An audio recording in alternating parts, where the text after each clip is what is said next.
এটা ল'ৰাৰ ব্ৰেকআপ হোৱাৰ পিছত মনৰ ফিলিংছখিনি কেনেকুৱা হয় আপোনালোকে এইটো ভিডিঅ'ত চাওক।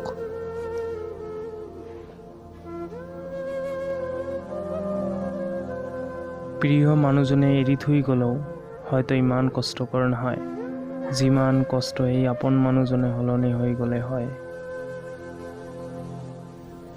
আজি তুমি অনলাইন আছা, ময়ো অনলাইন আছোঁ। পাৰ্থক্য মাথো এয়াই যে মই তোমাৰ ৰিপ্লাইৰ অপেক্ষা কৰি আছোঁ আৰু তুমি আনৰ।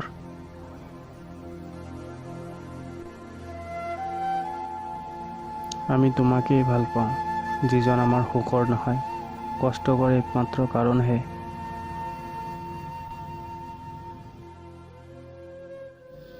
জীৱন বাটত আপোনতো কোনো নাই, মাথো স্বাৰ্থৰ বাবেহে আপোন হোৱাৰ অভিনয় কৰিব আহে। স্বাৰ্থ শেষ, লগে লগে সম্পৰ্ক শেষ হৈ যায়। অপেক্ষা এটা সৰু শব্দ যাৰ সৈতে জড়িত হৈ থাকে কিছুমান মানুহৰ বহু মূল্যৱান অনুভূতি আৰু কষ্টদায়ক মুহূৰ্ত।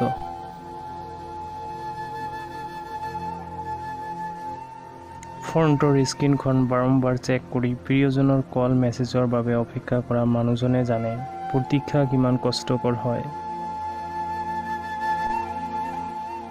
মৰমত দিয়া নামবোৰ ৰৈ যায়, হেৰাই যায় মাথো সেই বিশেষ নামটোৰে মতা মানুহজন।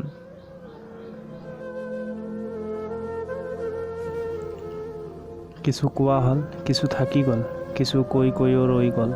মই শুদ্ধ তুমি ভুল, এই তৰ্কতে নাজানো কিমান যে সম্বন্ধ ভাঙি গ'ল।